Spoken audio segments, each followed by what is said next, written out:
get on to our program. We are pleased to have two of our members, I think you all know, Nolen and Barbara.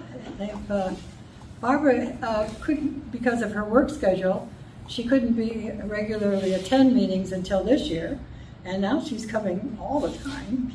And Nolen, of course. He grew up here in Piney, which is by Loudon.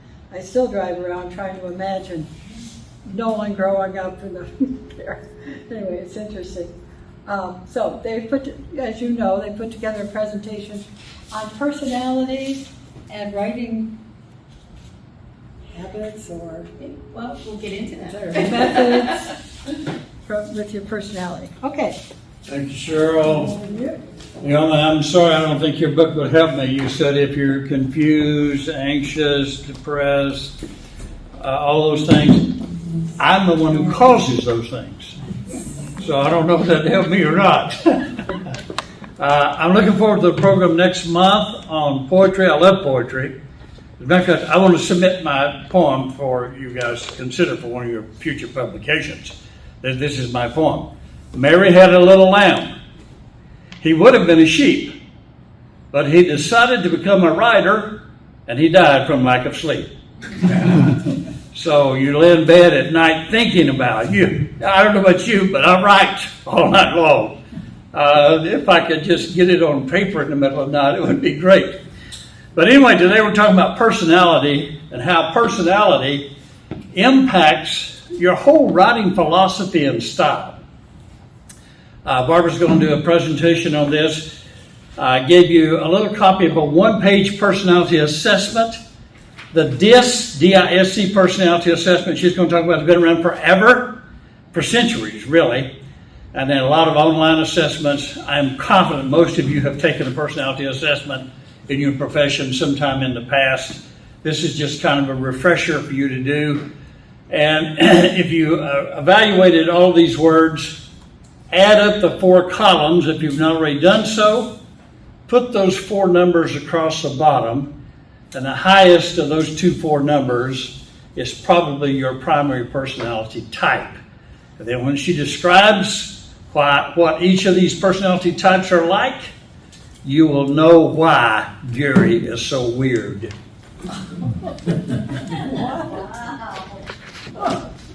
Thank you, Nolen, and thanks everybody. I appreciate it. I'm looking forward to spending the next almost 45 minutes going through this.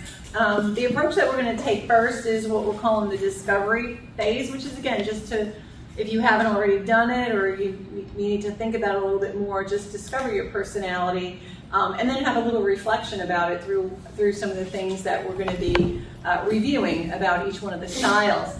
And then after that, what I'd really like to do at the end is really have a discussion about it. So how does it, like almost workshop-y, for you to think about, how this, your personality will affect not only your writing, but also your audience, and also the support that you may need when you're writing, as well as marketing. So really want to try to cover all the bases of how this will help you as a writer, as well as maybe some other relationships in your life when you think about your personality. So there's a little bit of that too. On the table, if you're a note taker, Cheryl mentioned that I was in corporate training in pharmaceuticals for 38 years, in addition to sales, and I did a lot of worksheets for a lot of workshops, so it's just my nature to have a little guideline for you. If you'd like to use it, there's a paper along to follow.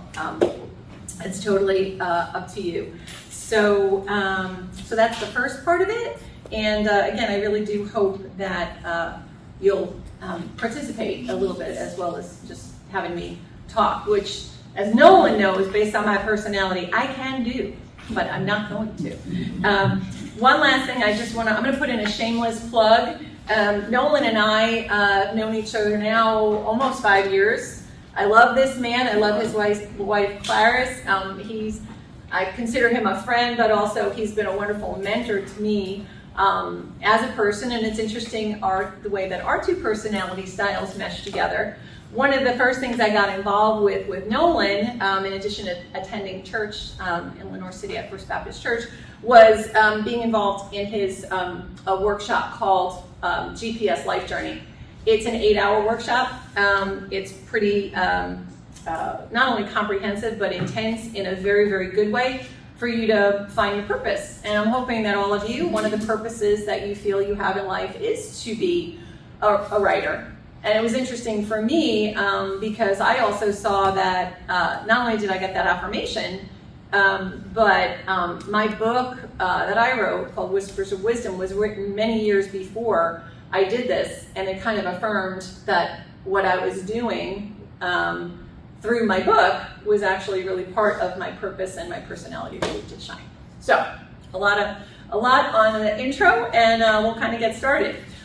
With your assessment in front of you, one last thing I want to ensure so that when we talk about each one of the styles, you have that down. Nolen had asked you to add up each column vertically. Up at the top of each column, there's 4. I'd like you to put a D at the top of the first column, an I at the top of the second, an S at the top of the third, and as you can guess, a C at the top of the fourth column. So if you look down now, and you match up the letter at the top of the column with your highest 2 scores, you should have your 2 main personality types, which we have a little smattering of all 4. Some of your numbers may be very similar, so that would give you a little smattering of all 4, somewhat multi-dominant, or you may have 1 or 2 that really, really stand out. I think, Cheryl, you mentioned that your I was really high, or your second column, which now we know is an I, which we kind of knew. But, okay? Was that D, I, S, and then something else? C is in cat, yes. Are you going to tell us what those stand for? We will, yes, I will. So, I'm gonna run through each one of them specifically, but just as a quick overview, DISC, we call it the DISC model. Each one of them, for the acronym, stands for something. So D is dominance, I is influencing, S is steadiness, and C is conscientious.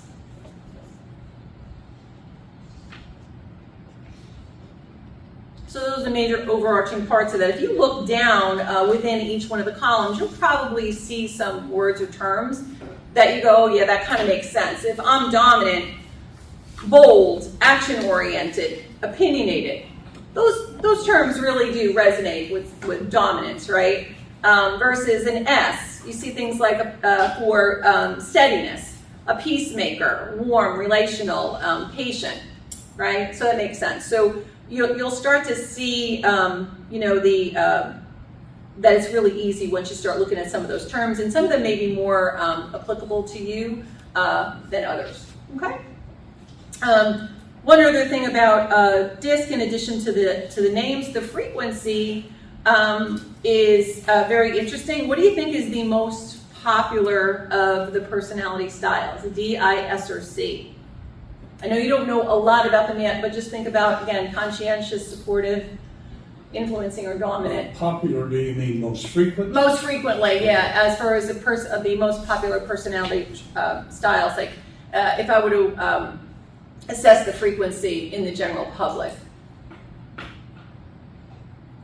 Anybody have any guesses? Well, having taught this for 30 years, I know it's S. Okay, yes it is. So S, the supportive or team player, is the most popular at 32%. After that is actually C, conscientious at 30%. Being the perfectionist that I am, I kind of have my doubts about that because I'm always seeing imperfections and things, but you might need somebody like a C to help proofread your books, right? Next after that is actually I at 29%, and then the least frequent is D, the dominance, at 9%. But luckily we do have one high D, at least one high D in the group here, and that would be Nolen. We don't need many of those. No, you don't. No, you don't. And to that point, when we get into the discussion, it really is important to know that none of these is better than the other, especially even for a writer. It's not like, oh, I really need to be a such and such to be a great writer. They all have their strengths and their weaknesses, and the whole point is to be collected together. Because to Nolan's point, think about the saying, too many chiefs and no Indians. If you have all D's in a room, they all want to delegate, but nothing may get done. Whereas if you have too many S's in the room, people may be like, well, what do you want to do? No, what do you want to do? And nobody will make a decision. And then the I's, like myself, may be off talking and just having a great time, but they may not get anything done, but they had a really great time socializing with everybody. So you can see that it's really important for us to also come together. So, all right. That was a little bit about just the 4 quadrants. And you can see up here the way that it's written. It's cut off a little bit on this screen, but it's DISC. And that's the way that you will see this model illustrated. One other thing I do want to bring to your attention is, as a quadrant, the top 2, the D and the I, from a communication standpoint, we're going to get into the specifics about it, but D and I are very bold communicators. They don't usually need a microphone, or they're really going to tell you what they think, right? So D and I, from a communication standpoint, are very bold, very direct. S and C are much more reserved, okay? And then if you split the quadrant from left and right, the D's, this is actually, I don't like the way they did it. It's actually supposed to be a D and C. It's really supposed to go D-I-S-C. Yeah. This actually these are actually trademarked logos from the DISC organization. So, as a C, I'm really annoyed that that's wrong. And I didn't pick up on it until now. I didn't want to touch their slides because they're trademarked. But the D and the C are actually much more task-oriented. And then the I's and the S's are much more people-oriented. So when it comes to making decisions about, do I want to get things done, or do I want to worry more about people's feelings or being with people, the I's and the S's are going to think of people first, and the D's and the C's are going to worry more about getting the tasks done. Okay? Any questions about any of that? It's like a full day workshop in like 10 minutes that I just went over. So, questions, comments? Nope? Okay, I will move on then. All right, so let's talk a little bit more about the D's. Who's my D's? Anybody? Okay, 1, 2. Leona, I'm not surprised. I'm an S and a D. S, okay, makes sense. 1, 2, 3, 4. Okay. So here are some traits. You're going to see that you saw those terms on the assessment. Things like being very driven, decisive, direct, results-oriented, fast-paced. Any of these resonate with anybody? Or do you see any terms up here that you think, I see how this relates to my writing style?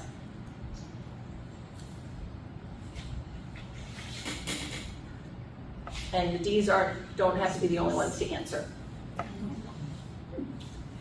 I'm definitely results oriented. Okay. All right.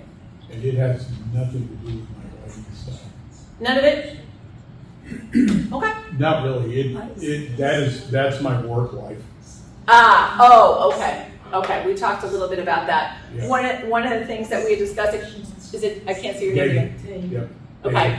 We were discussing, actually, then if we spend more time on DISC, there's actually 2 assessments that are normally done, because it's done in corporate a lot, and there's your adapted style and your natural style. Many of us, because of our professions, if we didn't land in the one that was really aligned to our personality, we make adaptations to succeed in life. I'm an IC, but in my work life, I'm an ID, because I was always in management, and I needed to, and sometimes I'd be a DI if I really needed to get things done. But I could feel the push in myself, that it was a little unnatural, but I had to do it. Now I do have D in my personality, it's just not naturally as high. Yes? I'm not, that's like my lowest one, big surprise. Most people know me. It seems like a D person would be more comfortable with deadlines.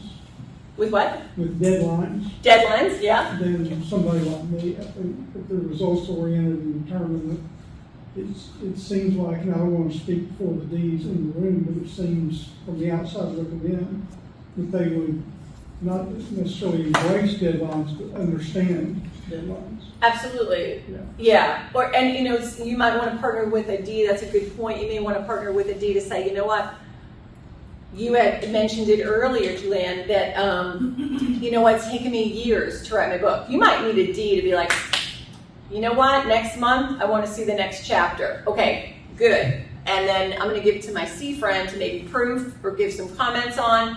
And then you're going to get back together with that D again and be like, all right, did the second chapter get written or whatever. So very good point. You know, things like that. Great illustration of that. Yes. June 28, I had as the deadline to finish a book I just wrote. 2 weeks before June 28, I had 25% of the book not written. Okay. June 28, done. Yeah. Okay. Very good. Good It example. didn't stress me out at all. This is the goal. This is what you need to do. Just do what you got to do to get it done.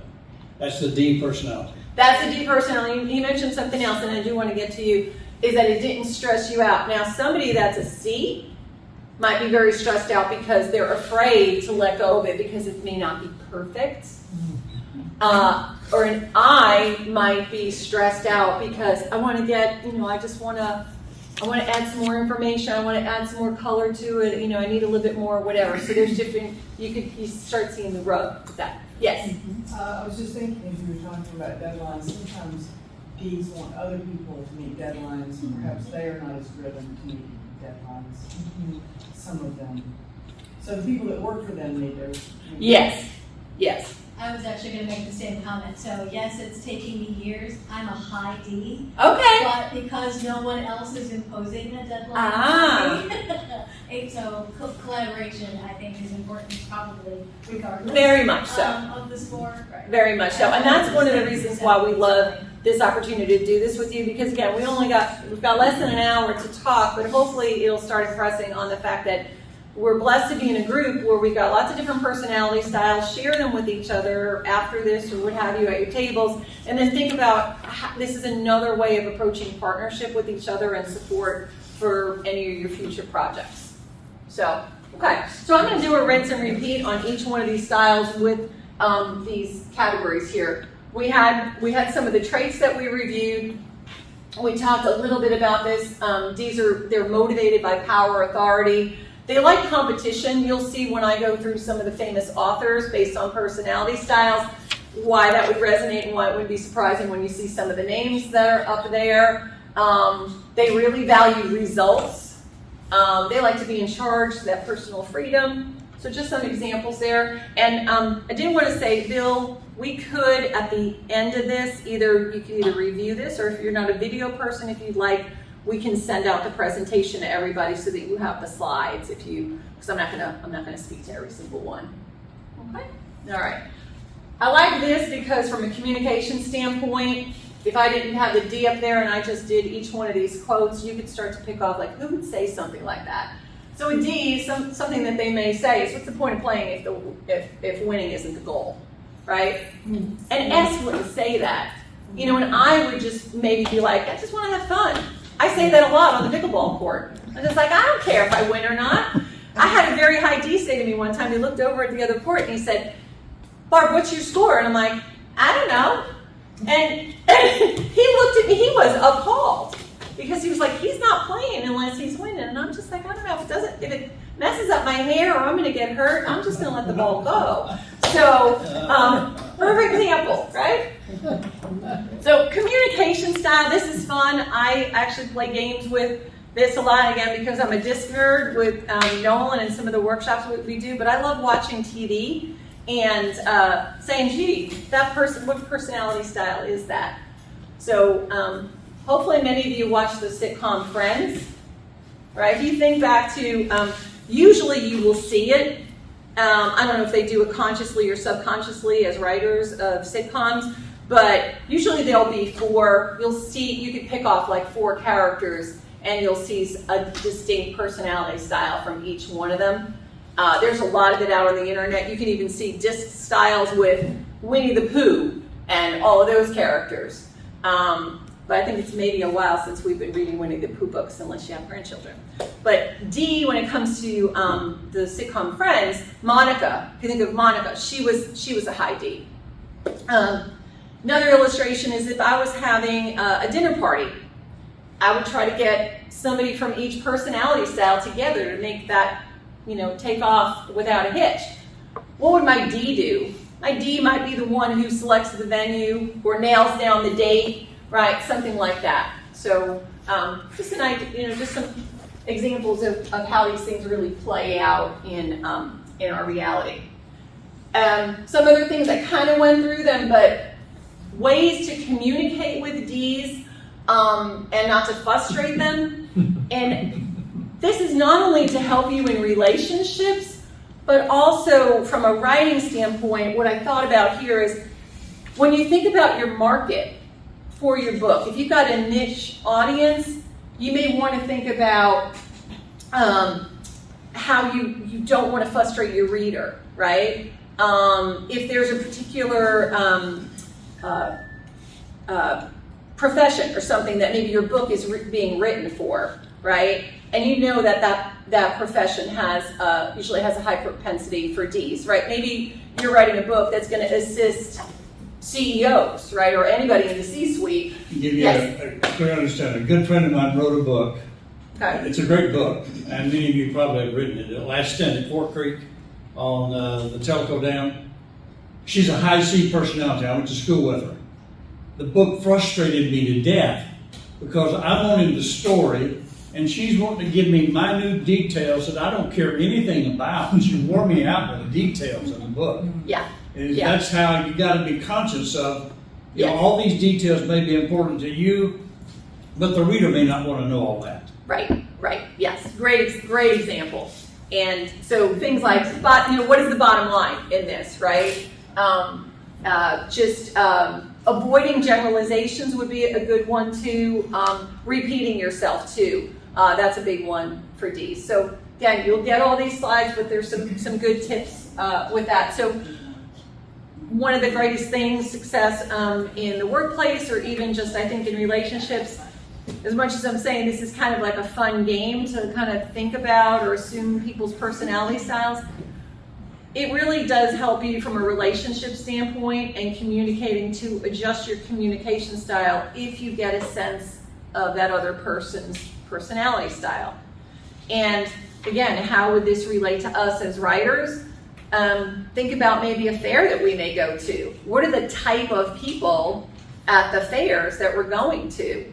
So if maybe you're going to an arts and crafts fair and your book is very detail oriented, but maybe that type of personality may be very high I, you may want to just add a little fun to the way that you present your book, the way that you're marketing it, or what have you, so that there's a little bit more appeal. Because if it looks a little too dry or too analytical, the eyes may be like, you know what, I need a little fun, so. Being a high D, speaking to a high I. Yes. Pick up the pace, we have 15 minutes. Okay, all right, no problem. All right, so I'm going to do a little quicker rinse and repeat on these, again, because you're going to get the slides. But again, I have some traits here. The eyes are very charming, but can be impulsive, very optimistic, high-spirited, things along those lines. They're motivated by social recognition, so things like, you guys that are high I's, you probably love to have your a big poster for your book. You're going to love the launch of your book. You're going to love the fact that you get to share your story with others, but just be careful, manage that fear of people may not like it. Don't take it personally that they don't like you or you're not being approved of. During that initial reception of your book. Perfect example, a quote is, whoever is happy, will make others happy too, right? One quick analogy of another personality model. There is one that does animals, and it's a golden retriever, which is an S, a beaver, which is a C, an otter is the I, and a D is the lion. So if you ever, and that, I just share that too, because I keep spewing out these letters, and if it hasn't resonated yet, I find the animals make it a lot easier to remember. I mean, a D, lion, right, it's pretty easy. The otter is, the cute one, so that's the I, right, so, and so forth. All right, so communicating with I's, don't interrupt them, let them speak, right? Focus on the positives. It's really a bummer when you get negative with I's. They're the cheerleaders of the group. They want to be enthusiastic. Things along those lines.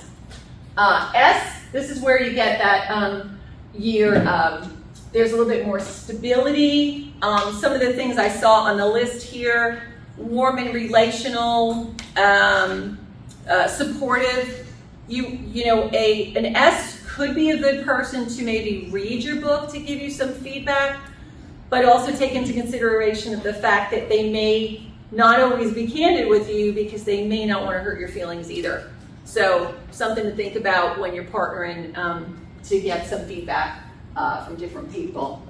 S's are really motivated by cooperation, so you'll see a lot of high S's maybe co-authors, right?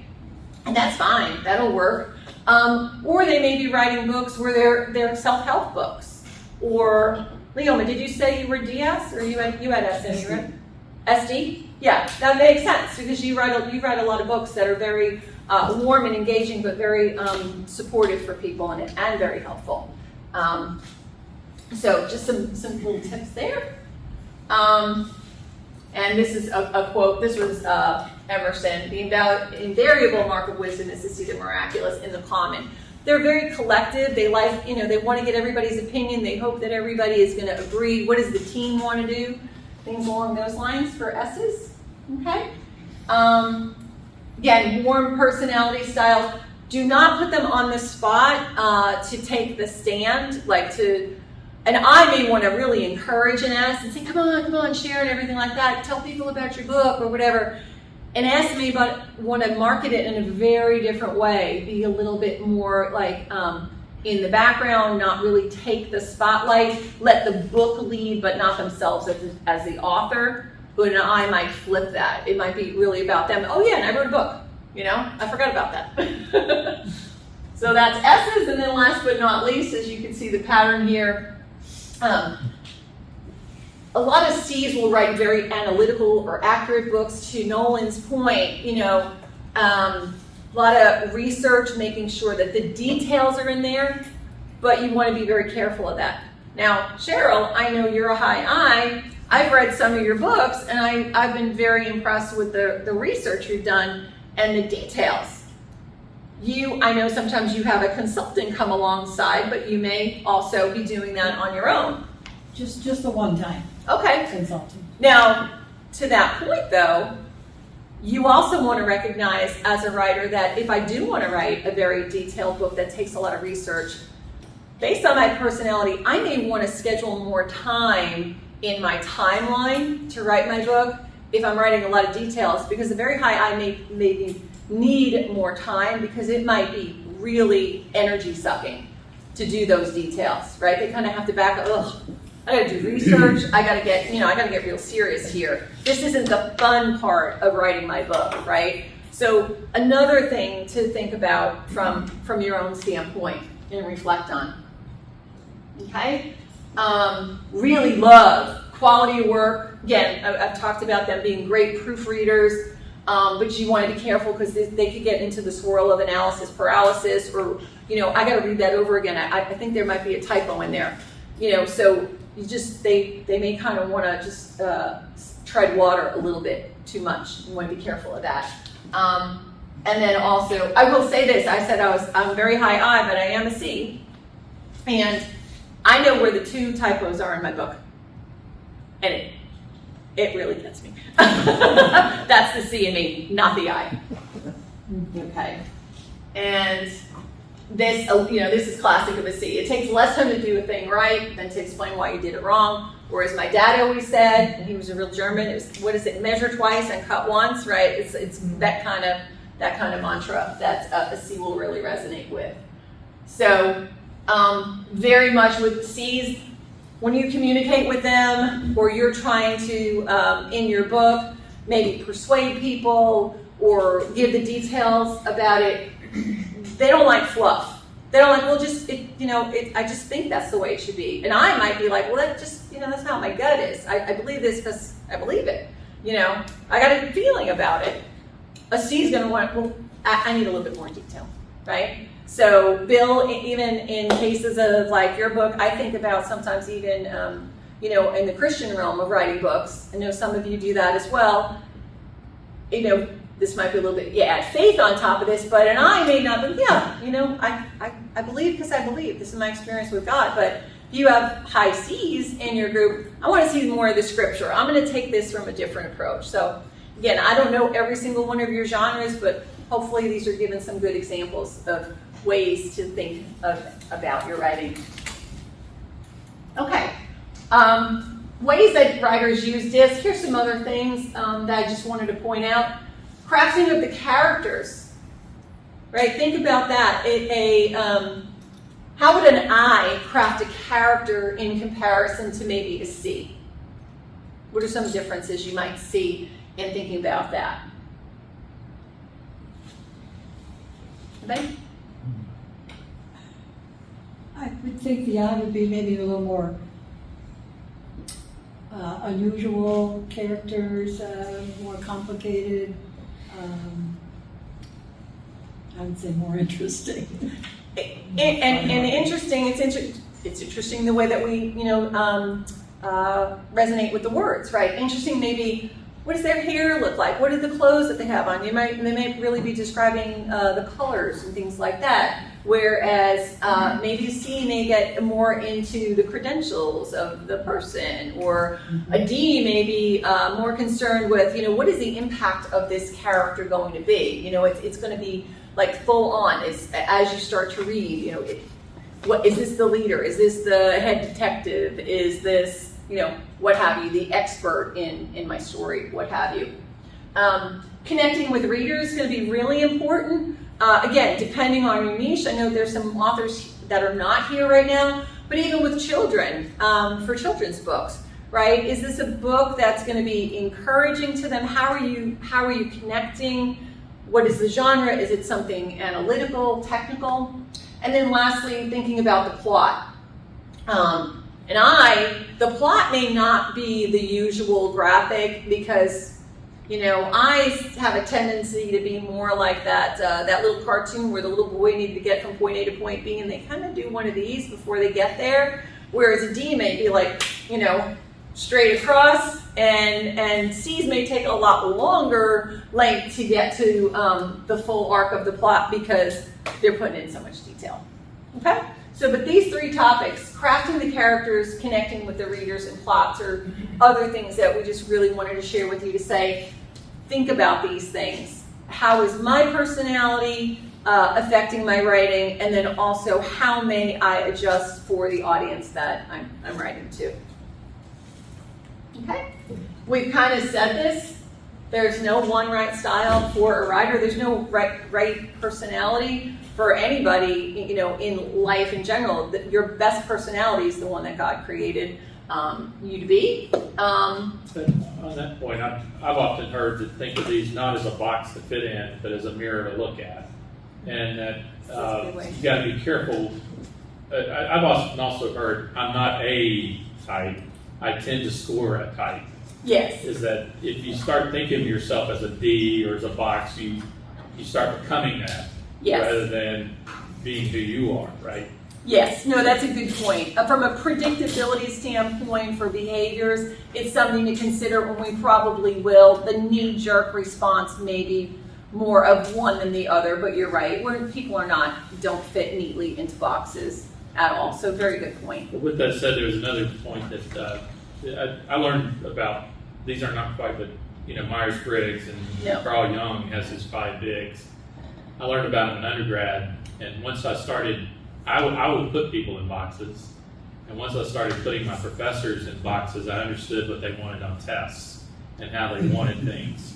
And so these, Myers-Briggs are a little bit different, but these fit that as well.